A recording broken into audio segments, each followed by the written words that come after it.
comprometido, tan serio y tan bien elaborado.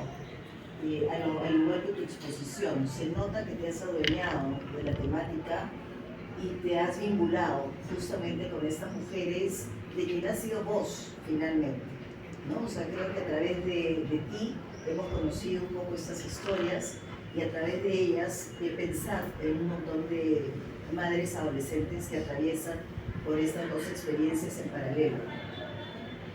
Tengo muchos comentarios, muchas preguntas, pero pensaba, lo primero es, lo mencionaste hacia el final, que de alguna manera ellas se han sentido escuchadas.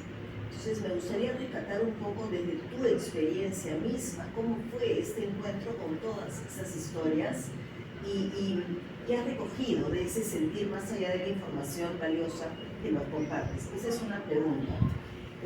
Respecto a eso, siendo tú la voz y la sugerencia justamente que le señalabas a Andrea, me preguntaría si ellas podrían también sugerir algo, ¿no? De cómo acompañar a otras mamás, a otras jóvenes en ese punto. Y una pregunta que tiene más que ver con esta situación completa de recomendaciones es cómo abrir espacios en nuestra sociedad para que se pueda efectivamente comprender que se superponen dos procesos importantes en la vida de una mujer: el desarrollo de la adolescencia, el atravesar la adolescencia y la maternidad. ¿En qué espacio? Porque yo te escuchaba, te leía y decía, ok, ¿a dónde? ¿No? ¿Vamos a ir a colegios?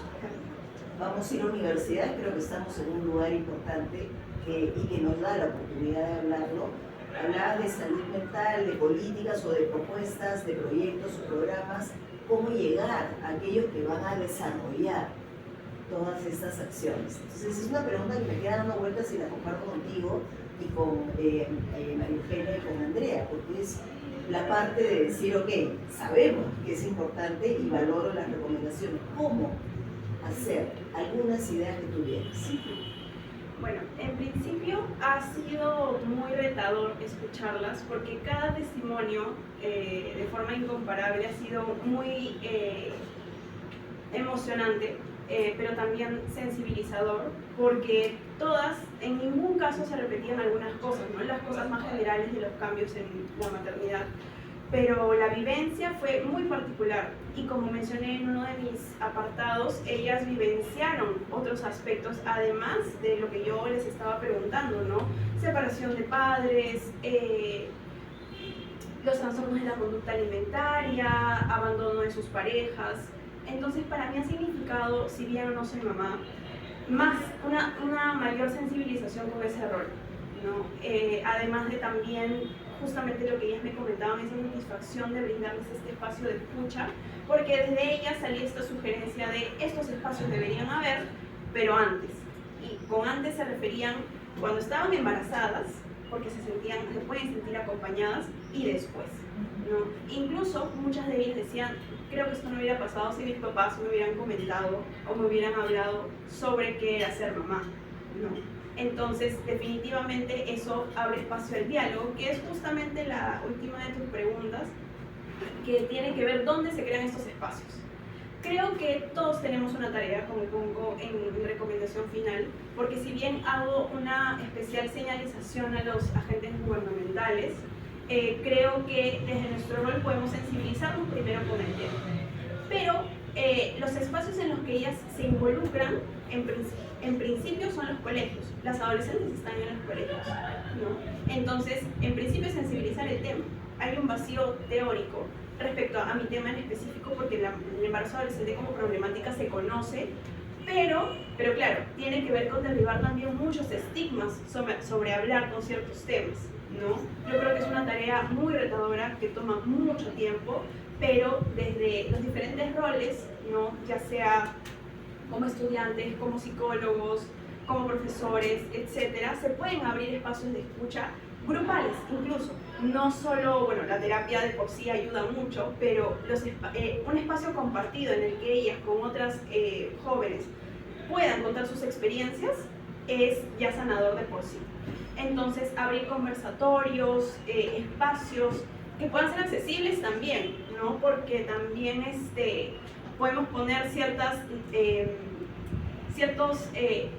ayudas, pero finalmente tienen un costo, ¿no? Lo ideal es que sean accesibles, porque muchas de ellas, bueno, tenían un nivel socioeconómico medio, pero también hablaban de estas barreras que hay a nivel socioeconómico, ¿no? Entonces, en principio que sean espacios accesibles, y antes de empezar a querer hacer cambios grandes, yo diría que cambios pequeños, ¿no?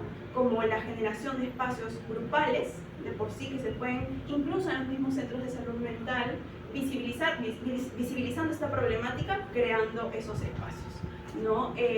Si se da programas de maternidad para prepararlas para el embarazo, para el parto, pueden ir acompañados programas que también hablen sobre la imagen corporal, no como tal, tan teórico, pero sí en la que ellas puedan explayarse sobre cómo están vivenciando estos cambios físicos, de sus temores, cómo se sienten con su cuerpo, que hablen sobre experiencias pasadas con su organismo, ¿no? Cómo lo vivencian, y sobre todo diría que serían espacios grupales compartidos, lo que yo recomiendo, porque si bien se sintieron escuchadas cuando yo las entrevistaba, hablar con otras mujeres y al saber que yo les decía que estaba entrevistando a una cantidad de mujeres, se emocionaban y se motivaban al saber que muchas de ellas han vivenciado lo mismo y se sienten acompañadas, y el malestar emocional disminuye cuando eso sucede, ¿no? Muchas gracias, Fátima. Bien, habiendo concluido entonces con esta rueda de preguntas, te vamos a invitar a ti y